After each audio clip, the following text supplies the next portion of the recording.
Zúñiga. Continuamos en Mega Noticias Debate. Estamos a 2 meses y medio de las elecciones del domingo 2 de junio. Este fin de semana pasado se realizaron los 2 primeros debates. El primero entre las 2 candidatas y el candidato a la gubernatura del estado de Jalisco. El otro entre la candidata y los candidatos a la jefatura de gobierno de la Ciudad de México. En ambos hubo más descalificaciones que propuestas, mientras los candidatos presidenciales siguen con sus giras en el país, en sus respectivas campañas, y el clima de violencia política también en el país recrudece. Ayer fue asesinado a balazos Antonio Crespo Bolaños, regidor del Ayuntamiento de Chilapa de Álvarez Guerrero, de Morena. Y en medio de este clima de violencia política, las solicitudes de protección con seguridad del Estado hechas por candidatas y candidatos federales aumentaron 163% entre 2018 y 2024. A 74 días de la elección del 2 de junio, el número de abanderados que ha solicitado protección ante el INE alcanzó los 79 casos, mientras que a finales de mayo de 2018 la cifra era de 30. Las entidades con mayor número de peticiones de seguridad son Morelos, Estado de México, Chiapas, Baja California y la Ciudad de México. Durante el actual proceso electoral se han reportado 44 asesinatos relacionados con los comicios, de los cuales 21 eran aspirantes a una candidatura según datos del laboratorio electoral. Y este es el proceso electoral más violento en la historia de México. El crimen organizado está incidiendo, es una realidad, no es una exageración. Está fuera de control y lamentablemente los actos de violencia van a seguir ocurriendo. Así lo dijo Luis Carlos Ugalde, director general de Integralia Consultores, en entrevista con Paco Ramírez. Ya van más de 250 actos de violencia, con 22 candidatos que ya han sido asesinados en las últimas semanas. En marzo prácticamente hemos tenido un deceso diario en promedio.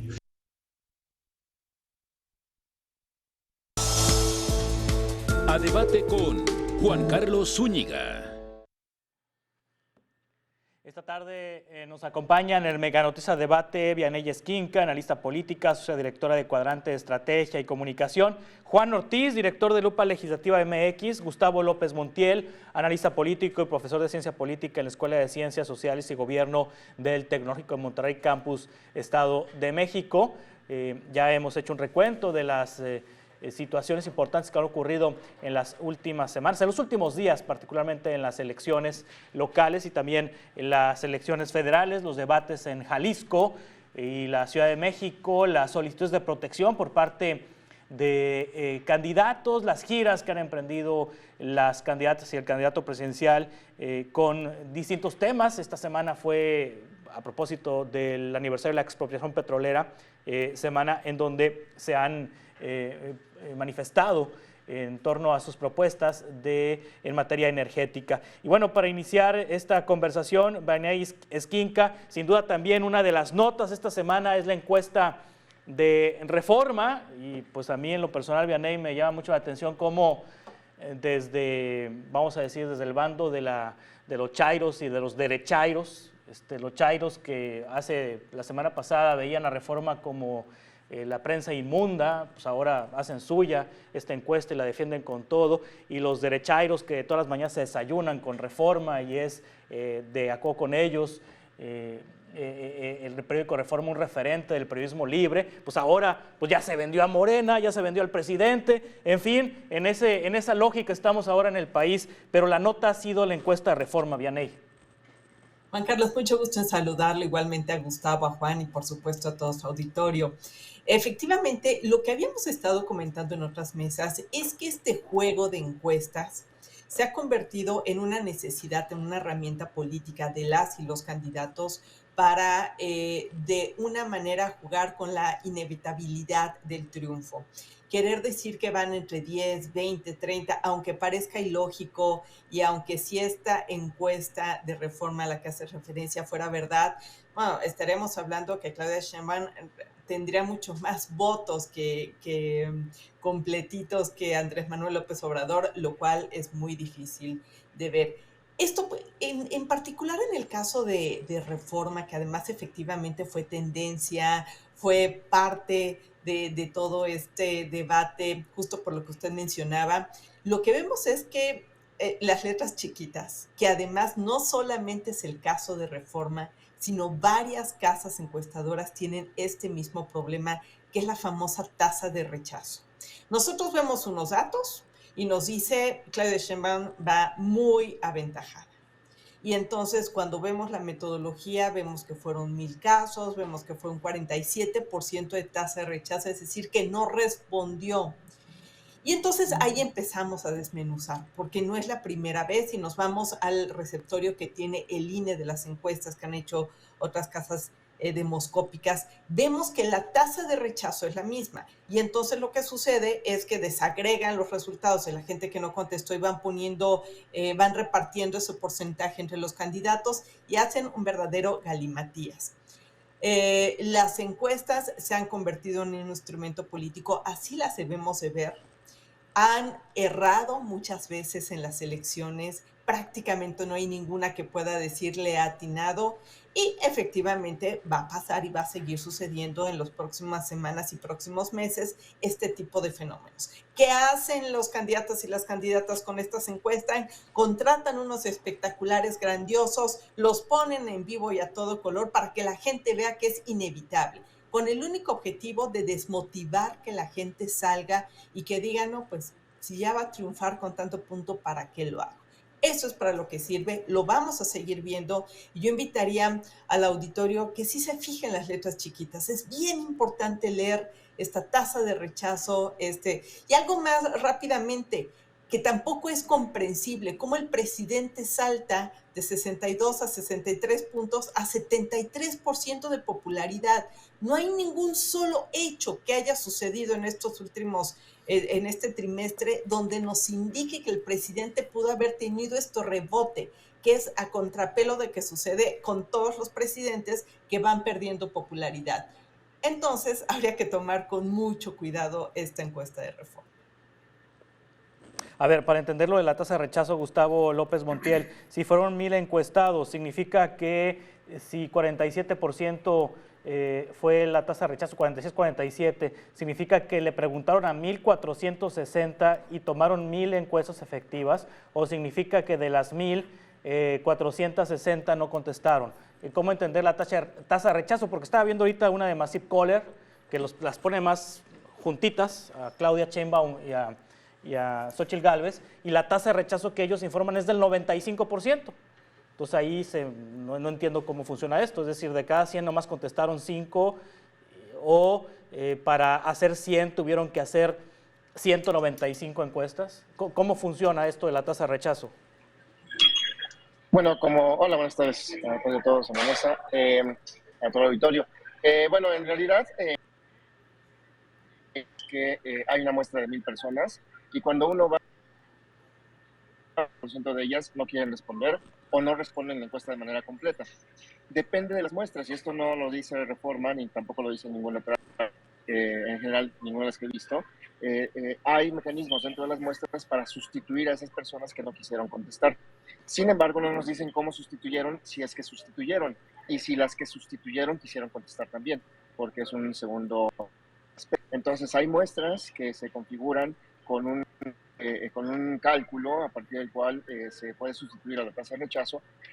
El problema es que si tú tienes una muestra que te dijo que tienes que encuestar a 1,000 personas que son estas y no quisieron responder, entonces tu muestra ya tiene ahí una variación que es importante y que se refleja necesariamente en el error y en la confianza. Y aquí depende de las técnicas estadísticas para poder sustituir. Entonces, normalmente es así. Ese es uno de los temas aquí importantes. Lo otro es que en la encuesta de Reforma dice que es una encuesta en viviendas. Entonces, a veces lo que hacen es sustituir a las personas que no quieren contestar con la siguiente casa, la que está la tenga las mismas condiciones, o a veces con la primera persona. En el caso, por ejemplo, de las encuestas telefónicas, a veces lo que hacen es que llaman de manera aleatoria a otros números, pero al final de cuentas ya la muestra original no es la que está representada en esa Depende en realidad, pero lo que pasa es que las casas encuestadoras no nos dicen exactamente cómo lo hicieron, en lo cual a final de cuentas nos deja un espacio de duda. Sí, Juan Ortiz, ¿quiere decir que el Pasquín Inmundo se está prestando al juego de Claudia Sheinbaum? Digo, Pasquín Inmundo citando al presidente López Obrador, así se ha referido a Reforma. Claro, la verdad es que sí llama muchísimo la atención, ya lo decía Vianey, por ejemplo, cómo el dato de la popularidad de López Obrador da un brinco enorme, o sea, doble dígito, y nos hace cuestionar si la metodología anterior de Reforma mentía o la nueva metodología es la que miente, y es lo que precisamente está diciendo Gustavo López, de que nos hace falta transparencia en el tema de las encuestas, y la verdad es que esto de las encuestas no están regularizadas. En el Congreso se han incorporado algunas iniciativas para tratar de que las encuestas sigan una metodología técnica, comprobable y transparente, aunque no han sido, digamos, discutidas en comisiones, pero ahí está la intención. Pero eso nos habla de ese problema que tenemos con las encuestas, y lo vimos mayormente con el Estado de México, como hubo documentos que te decían que iba a tener una gran ventaja y que al final esto se cerró a una diferencia de prácticamente de un dígito. Entonces tenemos ese problema, y por supuesto lo que tú dices, de que antes se criticaba Reforma como un medio a favor de los conservadores, golpista y etcétera, etcétera, y ahora se está defendiendo como un periódico con datos reales, que realmente es lo que menciona Bene. O sea, estamos frente a encuestas que son como arma política, y estamos muy, muy lejos de darle un sentido en el que puedan servir para dar realmente mediciones. Y la verdad es que también hay otras preguntas que debemos hacernos. Realmente, ¿qué ganan estas encuestadoras al dar ese tipo de documentos? Porque ¿quién está pagando, no? Porque no son ejercicios así de simples, son ejercicios que se necesita gente en el terreno, luego en el procesamiento, análisis, publicación. ¿Quién está pagando todo eso? Está bien una información la cual pues se nos debe de transparentar. Pero también hay que decirlo, y para mí tampoco es excluyente, que con todas las encuestas también le debe servir un insumo a los equipos de campaña para hacer sus propias reflexiones y tomar decisiones al respecto, porque yo creo que también es una discusión que se está mezclando mucho, que dicen es esto o lo otro, pero para mí no es excluyente, y yo creo que sí deben tomar en cuenta esos resultados tanto los equipos de Xochitl, de Claudia Sheinbaum y por supuesto de Maynes. Sí, vamos a continuar con esta conversación ahorita en un par de minutos. Se encuentran analizando el proceso electoral que vivimos en México. Vianey Esquinca, Juan Ortiz y Gustavo López Montiel. Continuamos en 2 minutos.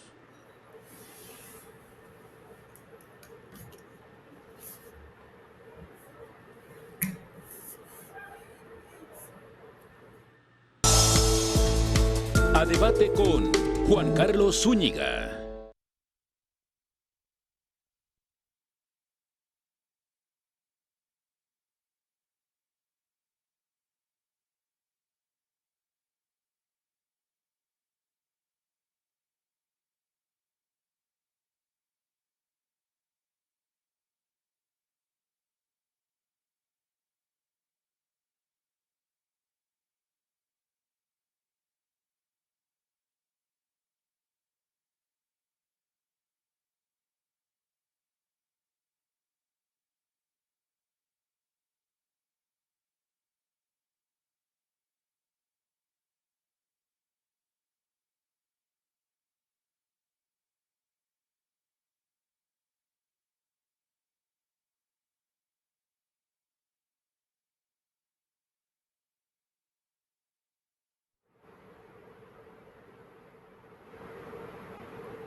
A debate con Juan Carlos Zúñiga. Continuamos en Mega Noticias Debate. Los debates sirven para que los electores definan su preferencia electoral, dijo en Mega Noticias Ernesto Guerra, analista político. Agregó que lo realmente importante es que el 2 de junio salgamos a votar porque esa es la verdadera encuesta. En ese ejercicio democrático, ese derecho constitucional de votar y ser votado, llegar a la urna y plasmar por quien tú decidas. Afortunadamente en nuestro país tenemos desde hace años ya una calidad de un voto informado, diferenciado, donde generamos pesos y contrapesos. Eso hay que seguirlo haciendo, por favor. Esa es la invitación, que salgan a votar el 2 de junio. Continuamos en Mega Noticias a Debate con Vianey Esquinca, Juan Ortiz, Gustavo López Montiel. En abril viene el primer debate de los candidatos a la presidencia, las candidatas y el candidato a la presidencia de la República. Este fin de semana ya ocurrieron los dos primeros debates de estas campañas, debates locales en la Ciudad de México, la tarde del domingo, y por la mañana el debate en la gubernatura del estado de Jalisco, los candidatos a la gobernatura del estado de Jalisco. Vianey Esquinca, de la experiencia de ambos debates, del de Jalisco y del de la Ciudad de México, ¿pueden servir estos como para tomar referencias de cómo pueden venir los debates de las candidatas y el candidato a la presidencia?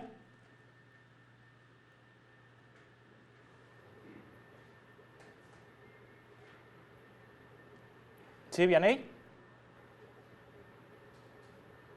A ver, no estoy escuchando a Vianey Esquinca, a ver si me ayudan. Ya creo que ahí me escuchan. Sí, ya. Ya, perfecto.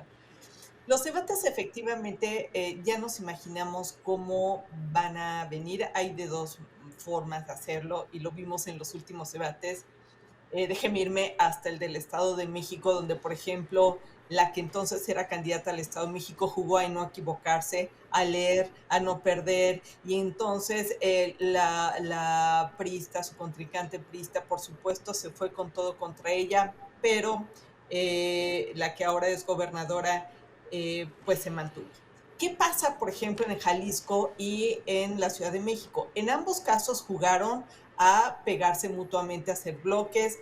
En el caso de la Ciudad de México, a ignorar a Movimiento Ciudadano, a irse Clara Brugada con Santiago Taboada a jugar una esgrima de acusaciones. En el caso también de Jalisco, pues evidentemente ahí está Movimiento Ciudadano a la cabeza y está peleando con Morena, la candidata del PRI, PAN y del PRD no juega todavía. Entonces hicieron bloque Movimiento Ciudadano y la candidata del PRI, PAN, PRD para pegarle juntos a la candidata de Morena, Claudia Delgadillo. Entonces vamos a ver una serie de acusaciones. No sé si en el momento presidencial Claudia Sheinbaum juegue a la Delfina o a la Claudia Brugada, si vaya a atacar a sus contrincantes o solamente se mantenga para no perder. Lo que sí es un hecho, Juan Carlos, es que ya no es ninguno de los debates, ni esperemos que algún debate sea lo que fue en su momento 1994, el gran debate de Diego Fernández de Ceballos con Enrique Zedillo, Ponce de León y Cuauhtémoc Cárdenas, donde fue una gran revelación, donde todo el mundo la vio, donde todo el mundo vio un claro ganador, que en ese momento fue Diego Fernández de Ceballos. Eso ya no está sucediendo.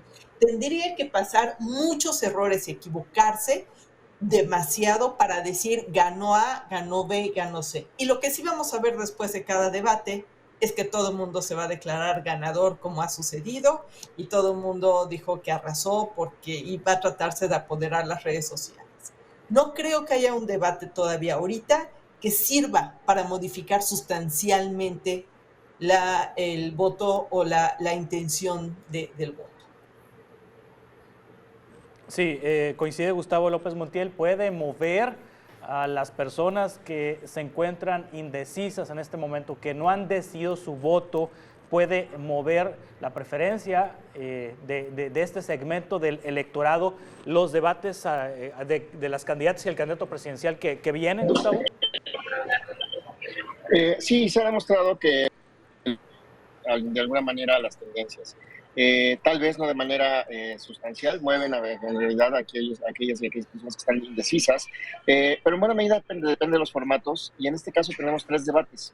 en el caso de la elección presidencial. Entonces, pues a final de cuentas la atención va a ser distinta. Y además son obligatorios, es uno de los temas interesantes, porque si recordamos las elecciones pasadas, los debates eran de alguna manera opcionales para los candidatos. Entonces, por ejemplo, en algún debate el Obrador no fue al debate porque estaba cuidando su ventaja. Entonces, pero aquí no, Claudia Sheinbaum tendrá que ir al debate y tendrá que asumir alguna de las estrategias, como ya lo mencionaba Yanei.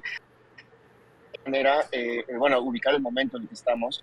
Creo que a final de cuentas Xochitl Gálvez y Maínez van a buscar generar atención para poder meterse a la discusión, fundamentalmente Maínez. Y bueno, y obviamente Xochitl va a tratar de ubicar su tendencia. Aquí la incógnita, como decía Yanei, es si Claudia Sheinbaum va a responder o va a atacar también. Es de alguna manera la que tiene que hacer más, porque dependiendo de su desempeño va a ser la tendencia. ¿Qué es lo que espera más la audiencia, Juan Ortiz? El tira-tira de los candidatos, es decir, cuando empiezan a sacarse la lengua y a ver quién la saca más que otro y quién es más corrupto que otro, o la audiencia espera un contraste de propuestas. ¿Qué es lo que llama más la atención en la audiencia de un debate? Claro, Juan Carlos, mira, yo creo que lo que quiere la audiencia sobre todo es saber qué es la gran idea que se está defendiendo, no tanto como las propuestas, sino la idea de la cual van a emanar dichas propuestas, porque eso es el concepto que se quiere, digamos, saber. Yo creo que lo vimos en 2018, en el que, por ejemplo, los debates hubo, digamos, cierta atracción hacia lo que defendía en su momento López Obrador de combatir la corrupción. Creo que ese fue una de las ideas que le compraban mucho en aquel entonces, y yo creo que es lo que, digamos, quiere ver la audiencia, pero por el otro lado no podemos negar de ninguna forma que lo que más se lleva en el análisis, post-debate, y lo que más genera ruido, pues fueron todos estos ataques que se van a dar mutuamente las candidaturas. Y ya lo vimos en los casos de Jalisco, de Ciudad de México, que realmente pues lo que más sonó fueron esos ataques entre todos y todas. Entonces yo creo que va a ir más en ese sentido lo que busca la audiencia. Y solamente aportando un poquito lo que decía bien, yo creo que vamos a ver una Claudia Sheinbaum en la que sí se va a referir a su contrincante, pero no por su nombre, sino por lo que ella considera que representa el regreso hacia el pasado, hacia la corrupción, hacia el conservadurismo. Yo creo que va a atacar por esa vía. Vamos a ver una Xochitl Gálvez en el que se le va a ir con todo a la candidata y también al presidente. Y yo creo que también va a dar un papel muy interesante Maínez, porque esa carrera que ha tenido en temas legislativos le va a ayudar bastante, y yo creo que va a dar una buena nota, como ocurrió en Jalisco con la candidata Laura Jaro, que fue una sorpresa en ese mismo ejercicio. Entonces yo creo que va a ir por ese sentido, Juan Carlos. Sí, bueno, Maínez no tiene nada que perder, Vianey, y sí mucho que ganar en los debates a la presidencia. Sí, pero tampoco lo veo tan solvente. Yo creo que le va a pasar exactamente lo mismo que en el caso de Salomón Chertorivsky. Él es mucho más estructurado que el propio Javier Álvarez Maínez. Y al final del día, el hecho de que le hicieran hueco y que le hicieran vacío y que él tuviera que decir, aquí estoy, o me saco mi palomitas de maíz porque es que yo sé que me van a ignorar, sí le sirvió para dar sus propuestas. Pero al final del día, él mismo como que a la hora de decir, véanme, se excluye. Yo creo que va a suceder lo mismo con Álvarez Maínez. No lo veo tan estructurado como Salomón Chertorivsky. Tampoco tiene la trayectoria de un Salomón Chertorivsky. ¿Qué puede decir como diputado o como coordinador de campaña de Samuel García? Entonces, aunque tenga mucho que ganar y muchas propuestas que decir, yo creo que también le van a hacer el hueco, el espacio. Sí, ¿coincide, Gustavo, con respecto al papel que va a jugar MC en el debate presidencial? Sí, creo que al final de cuentas es un papel un tanto con imagen. torno a Maines. Ahora hay que ver también cómo se articula. Yo creo que el primer debate tiene más expectativa que el segundo, obviamente. El segundo me parece que va a ser de trámite, pero lo importante va a ser el tercero, en donde al final de cuentas se van pues las estrategias finales ya hacia la elección de las candidatas y el candidato. Entonces, pero sí, me parece que la posición de Maines al final de cuentas es residual en términos también de la atención que la gente busque. eh,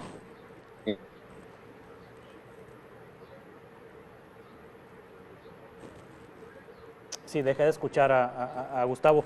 Juan Ortiz, director de Lupa Legislativa MX, esta semana también, con motivo del aniversario de la expropiación petrolera, las candidatas y el candidato a la presidencia de la República ofrecieron sus propuestas en materia energética, particularmente qué hacer con petróleos mexicanos. En ese sentido, ¿qué destacaría, Juan, de lo que propusieron los candidatos a la presidencia? ¿Qué propuesta quedó mejor posicionada entre el electorado con respecto a qué hacer con Pemex?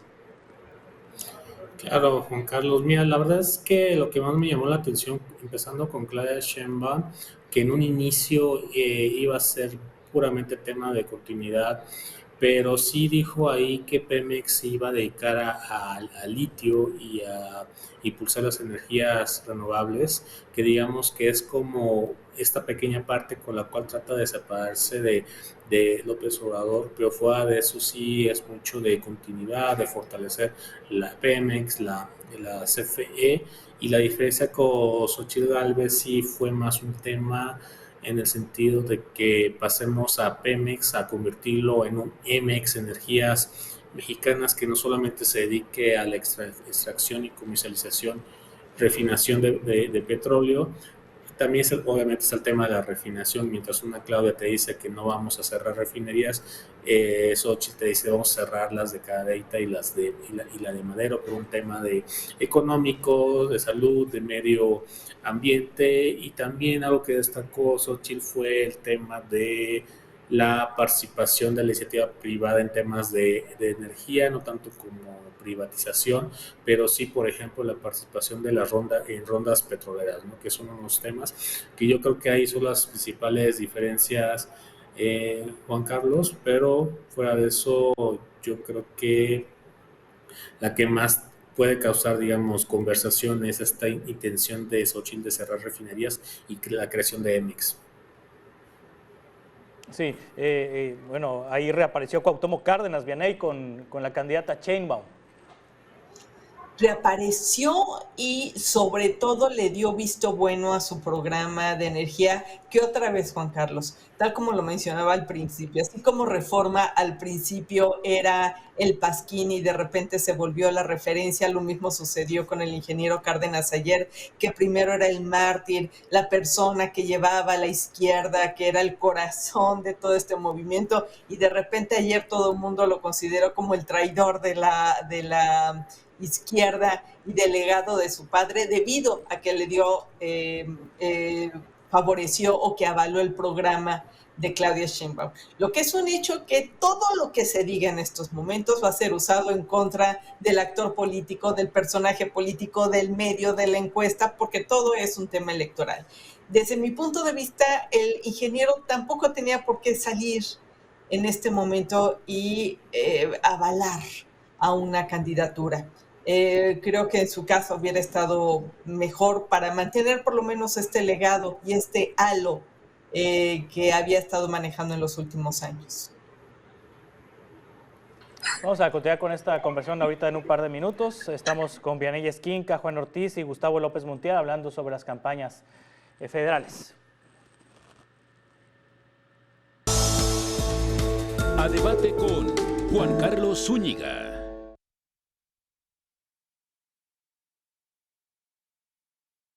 Juan Carlos Zúñiga.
A debate con Juan Carlos Zúñiga.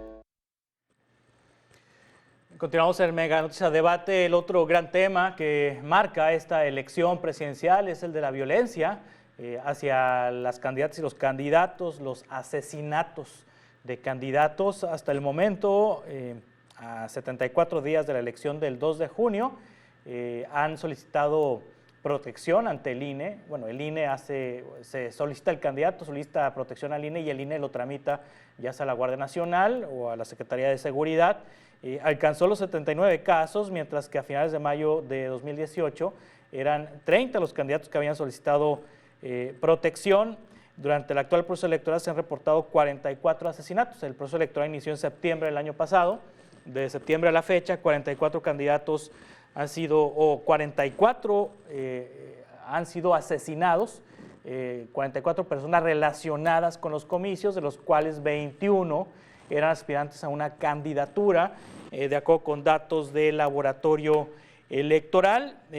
Y Gustavo, ¿cómo ha procesado el gobierno federal, la Secretaría de Seguridad, la Guardia Nacional, el INE, cómo han procesado esta circunstancia en la que los candidatos están pidiendo protección y además están ocurriendo estos asesinatos, estos ataques, Gustavo? Sí, me parece que hay una estrategia para contener esto, como tampoco hay una estrategia, me parece, en la las autoridades han estado echando la bolita. Al final, el tribunal, por ejemplo, ubicó el tema, ordenó al INE hacer pues un estudio sobre el tema de violencia, pero no, lo que vemos es una contención nada más en términos de la protección a los candidatos, pero no vemos que se esté, por ejemplo, cuidando el tema atrás en términos de la intervención del crimen organizado, por ejemplo, con dinero en las campañas, de candidatos. Es decir, no hay, me parece, algo que esté conteniendo las causas en el sentido estricto, y únicamente se está planteando una estrategia muy superficial para tratar de aminorar los impactos que tiene el crimen sobre los candidatos, candidatas, y al final de cuentas sobre las campañas y la elección en su conjunto. Lo peor es que viéramos la intervención el día de la elección, que ya hemos visto en algunos estados también. Sí, el tema, el mayor número de ataques a candidatos se da en lo local, Juan Ortiz, y no en lo federal.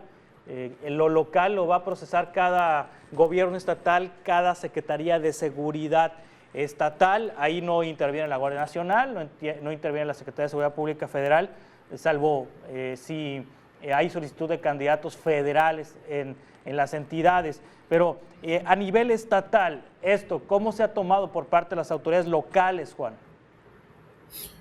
Claro, Juan Carlos, la verdad es que toda autoridad, la primera decisión que va a tomar es querer negar el problema y luego minimizarlo, porque nadie quiere llevarse la nota de que su estado está viviendo una ola de violencia. Y puedo usar de ejemplo lo que está ocurriendo en Guerrero, donde el crimen organizado pues prácticamente está afectando la gobernabilidad del estado, sumando a otras crisis como lo que está ocurriendo con los chicos de Ayotzinapa, que ahí se está cuestionando mucho el tema de que hay una continuidad de los poderes. Precisamente hoy en el Senado hubo un debate fuerte al respecto sobre si declarar la desaparición o no de los poderes en Guerrero por este clima que se vive. Lamentablemente, como tú bien lo dijiste, muchos de esos problemas pues son locales y difícilmente se va a obtener algún tipo de respuesta por parte de las autoridades del Estado, lo cual pues realmente es un problema, porque si bien la violencia, el crimen organizado a nivel nacional todavía, digamos, no estamos en una situación en la que llegue a imponer narcocandidatos, a nivel nacional estoy hablando, pero sí a nivel local, en el sentido de que, por ejemplo, hay estados en el que, por ejemplo, en Jalisco, en el que a raíz del asesinato de un candidato, el PRI local decidió dejar de postular en siete municipios. Lo vemos también de nuevo en Guerrero. Entonces yo creo que ahí nos hace falta mucho esa responsabilidad por parte de las autoridades, porque es un problema que queremos negar, no queremos enfrentar, y estamos dejando crecer a tal grado que sí estamos poniendo en riesgo las elecciones a nivel local en algunos lugares como Guerrero, Juan Carlos. Sí, de hecho ya ha sido tema que lo hemos abordado en este espacio, Vianey. En algún momento un magistrado del Tribunal Electoral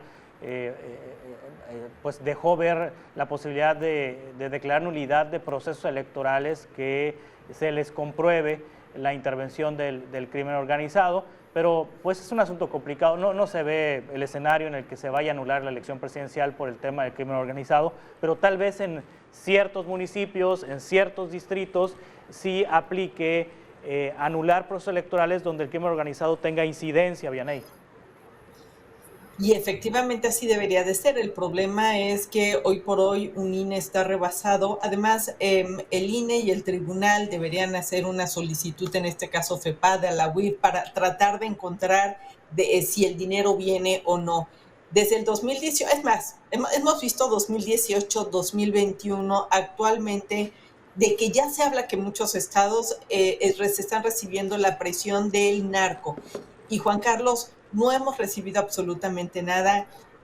Hoy por hoy tenemos candidatos que ganaron en el 2021 que están asociados con el narco, que incluso de acuerdo a algunas filtraciones que se dieron en el Guacamaya Leaks, la Sedena sabía y había puesto alertas en ciertos candidatos que hoy o son diputados o por ahí un gobernador, tal. Entonces, no está pasando nada.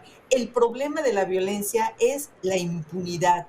¿Por qué lo siguen haciendo? Porque no hay nadie que lo detenga, ni autoridades federales, estatales y muchísimo menos municipales, que es donde efectivamente está sucediendo todo esto.